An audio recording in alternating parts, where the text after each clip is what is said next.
The West African region is one of the most dynamic and one of the most productive region from an economic perspective.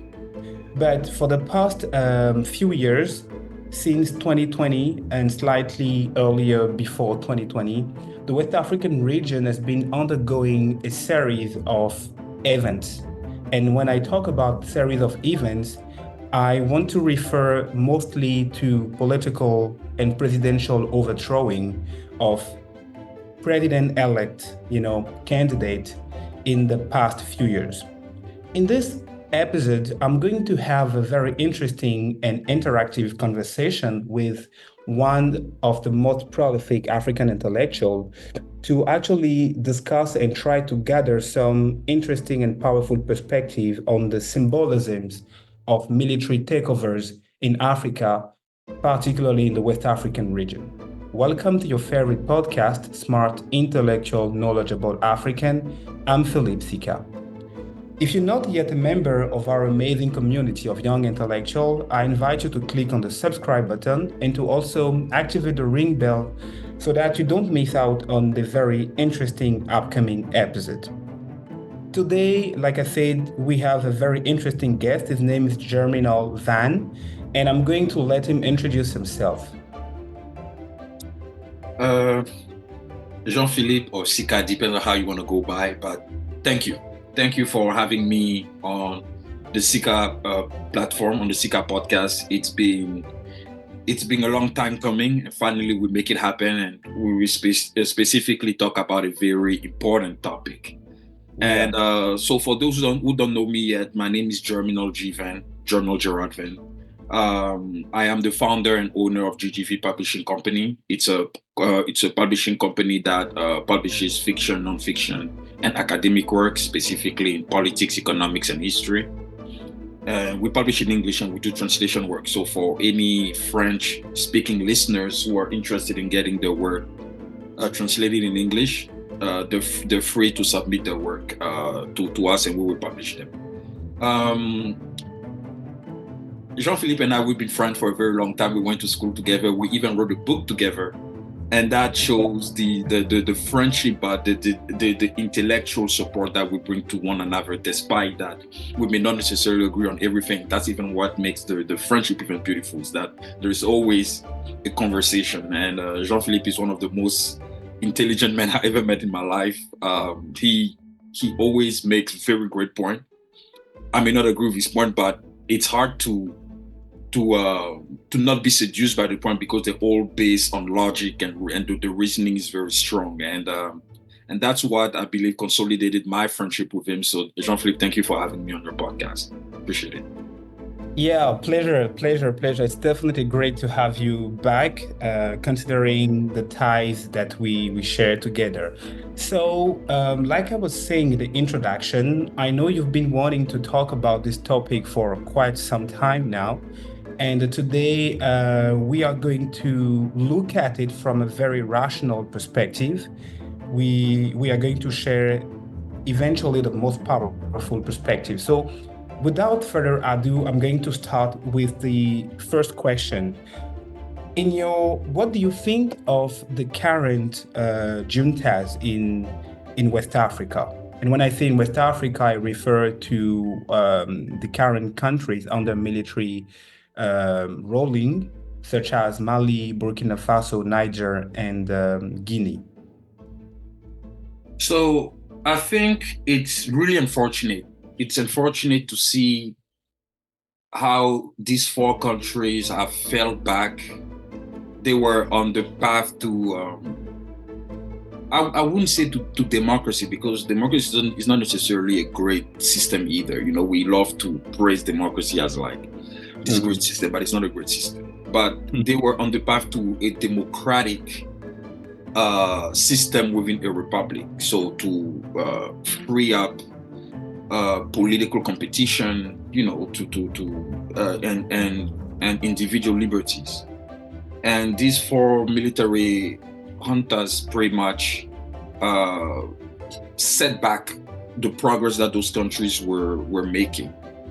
And I have to say that now these countries are pretty much ruled by thugs. I have to admit, they are thugs. These are people who took power without any real perspective. They just wanted power for themselves. And the reason why I am strongly opposed to them is because what they're doing is not new. Every country that has done a coup has not progressed from a coup. Let me start with the French Revolution. And this is why I personally don't like political revolution. The French Revolution is perhaps the most popular political revolution in contemporary history. Yeah. Jean-Philippe, when you look at the French Republic, French politics, it took the French 5 republics to have a stabilized political system. When the French overthrew the monarchy was autocratic, they have an arbitrary rule, sure. They created a republic, but that republic was no better. You have Robespierre literally chopping people's head off left and right. It was bloody. So they replaced a system to bring a new one, but the substance did not change. The substance was supposed to be a more egalitarian, a freer system. But all they did was to bring a new form of tyrannical system. So the people were not better off. The French had to wait until de Gaulle became president to consolidate the executive branch and unify the French political system. And since then, we have the Fifth Republic. And don't forget that the French Revolution happened in 1789.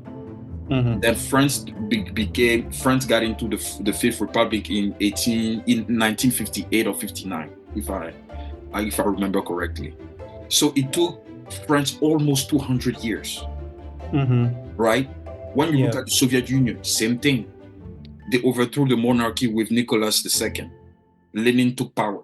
What did he do? He didn't improve the system. He took power by a coup. He didn't improve the system. Instead, after 2 or 3 years of rule, he had to abandon his socialist policies to implement the NEP. The NEP is the new economic policy which brings some capitalism in the system, and then he tried to play on semantics to say, oh no, it's a temporary capitalism, but everyone needs a step back. It's a step back. And the Soviet Union ruled over Eastern Europe for 50 years, for half a century, but they were no better off either. Let's look at the Cuban Revolution. A coup. Fidel Castro took power. What happened? The Cubans were worse off. We can all look at the data. Suppression of individual liberty.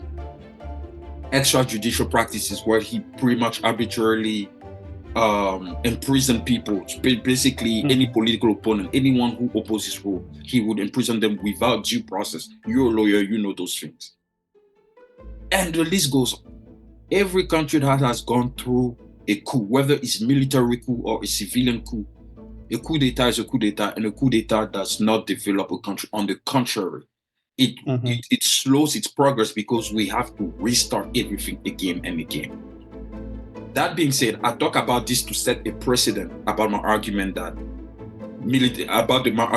coup do not develop a country. Now, when you look at Guinea, Mali, Burkina Faso, and Niger, those 3 countries are the poorest in West Africa. Maybe Sierra Leone or Liberia, but Liberia is doing okay now. But those 4 countries are going backwards because they cannot create a political system that will stabilize civil society. And you cannot have economic development if the political system is not stable. Christian Kabore, he was duly elected in Burkina Faso. Why did they remove him? Damiba removed him. And then Damiba got housed by who? Ibrahim Traoré. Ibrahim Traoré is going to go to Baku. It's just a matter of time. It's just a matter of time. Look at in Mali too. I forgot the name of the president before. I think it's Ibeka. Yeah, Ibeka was housed by this thug. What's his name? Assimi Goita. This illiterate thug. I'm sorry, like he's an illiterate thug. This guy took power. What did he do? They cannot even solve the terrorist problem, the one that they claim they took power for to get rid of the terrorists. They cannot claim that. They're playing on the people's emotions, saying, oh, we got rid of France, we got rid of this, we got rid of that. Okay. But the actual problem, you guys are not solving it.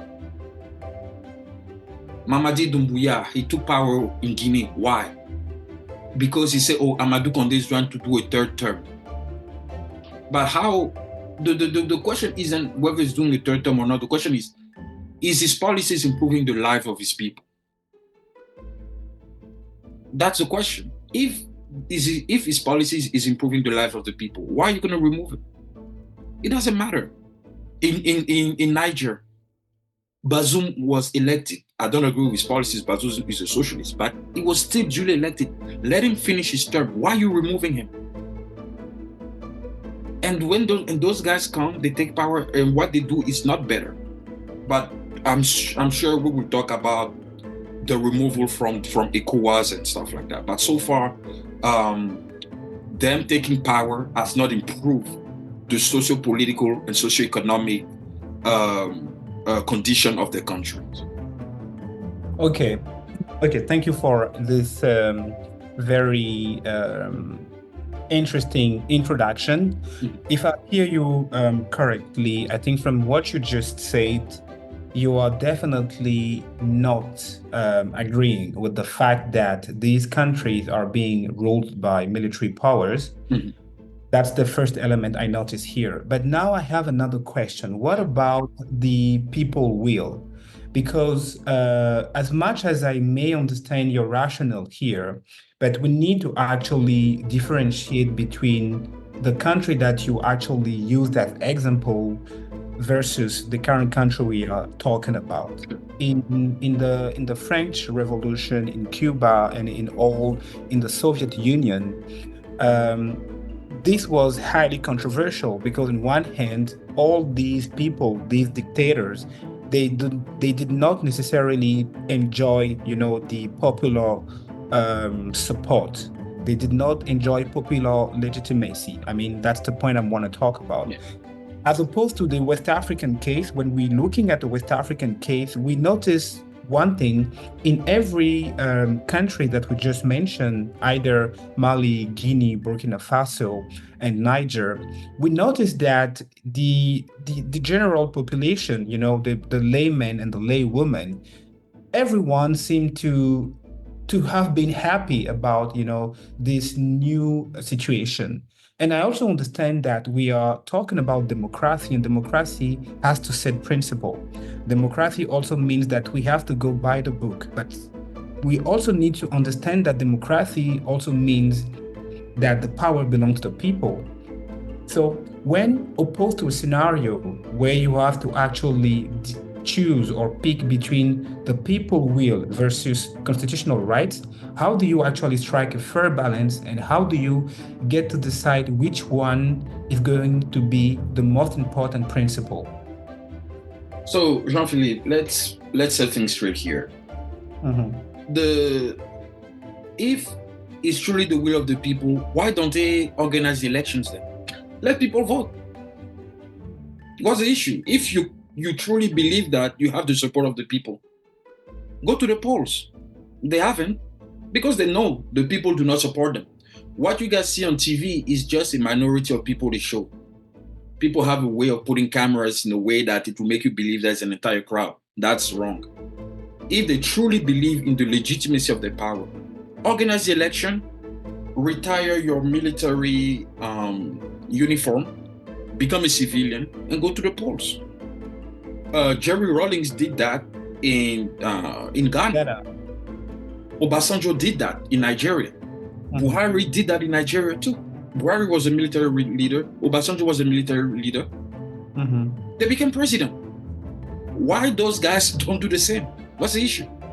So I don't believe that the people of their countries support this, because if they truly did, they wouldn't have to suppress political rights and individual rights. They wouldn't have to do that. What they're trying to do here is to consolidate their dictatorship so that they won't have to be bothered by the principle of the ECOWAS charter. That's what is going on. Those guys are here to stay in power forever, at least as long as they can. That's their goal.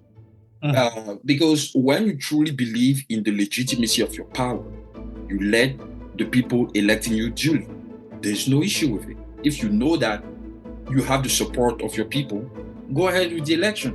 Ibe recently said that he's in power for 5 years. Who elected you for 5 years? No one.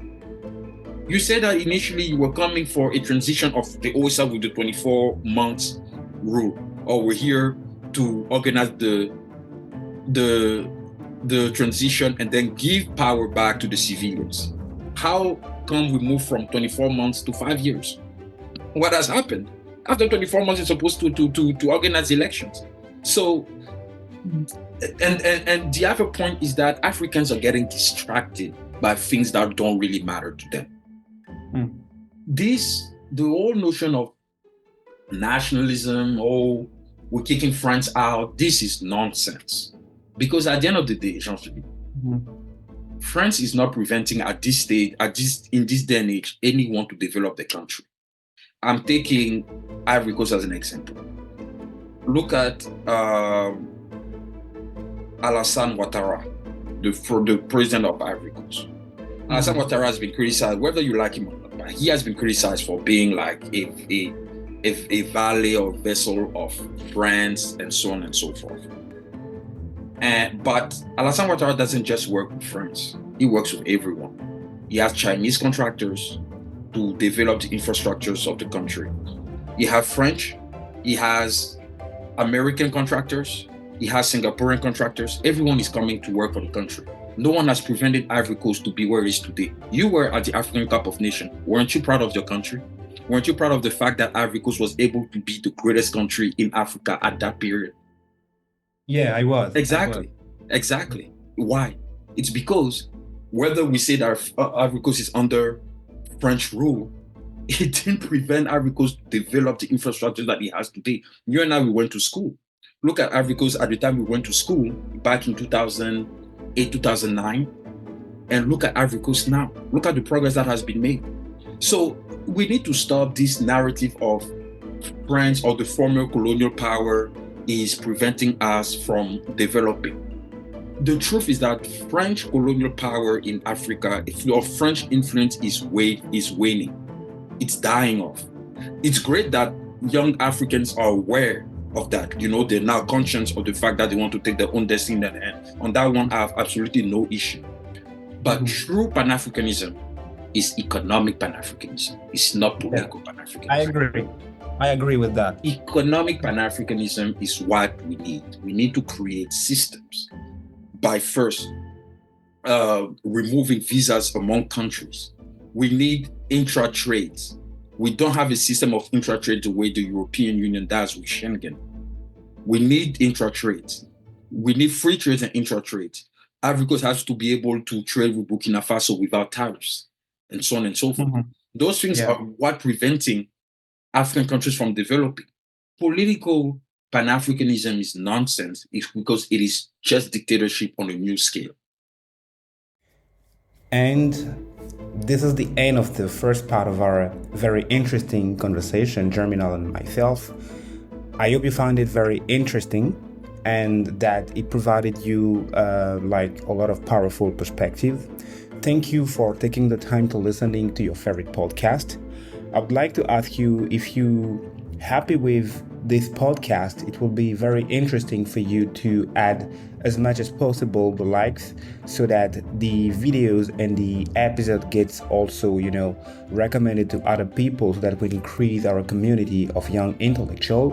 You can also share it with your network and do all the easy yahtzee that, we all have to do to promote the channel and the community. Thank you again. And remember, S.I.K.A. Talks is the podcast where strong realities meet powerful perspectives. À bientôt.